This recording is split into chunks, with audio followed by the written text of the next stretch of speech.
ته زړه نرمي دا د خدای یو عظیم نعمت دی دا یاد ساتئ د بدبخت انسان او د شقي انسان د ډنه الله رحم وسته وي په هغې کې نرمي نه وي د زړه نرموالی دا په څه سره راځي دا په طاعت او بندګۍ د خدای سره په کثرت د ذکر سره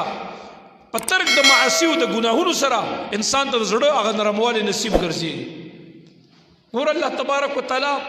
قرآن عظیم الشان کې نه فرمایي ثم قست قلوبکم بیا ستاسو د زړونو سختو ګرځېدل کالحجاره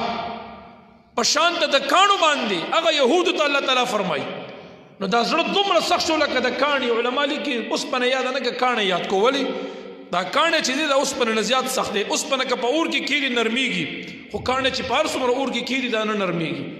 کاڼی د اوسپنې نه ډېر سخت دی الله فرمایي په بعضې کاڼو کې هم زما خشیت دومره شته نرمي پکې شته چې زما د یېرې نه دا بعضې کاڼې هم د غر نه یرغړېږي خود به خود نه څوک لګېدلي نه چا ټچ کړي نه زلزله وي نه نور څوک او د غر د سر نه به یو کاڼې را روان شي دا ولې الله فرمایي دا پې زما یره غالبه شي زما د یره نه یو کاڼې رغړېږي بعضې کاڼې وچ وي هغې نه اوبه روانې شي بعضې کاڼې داسې الله په قرآن اوله سپاره سورت البقره کې وایي چې د هغې نه ولي او چینې روانې ګرځېدلې وي دا ولې الله فرمایي دا زما د خشیت د وجې نه زمونږ اوس ستاسو زړونه دومره سخت شو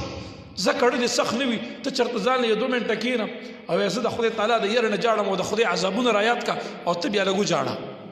تا ته به اندازه وشي زمونږ د ډنه ګورې رحم او نرمي ډېره وتې ده او دا سخوالی د زړه دا بدترین چیز دی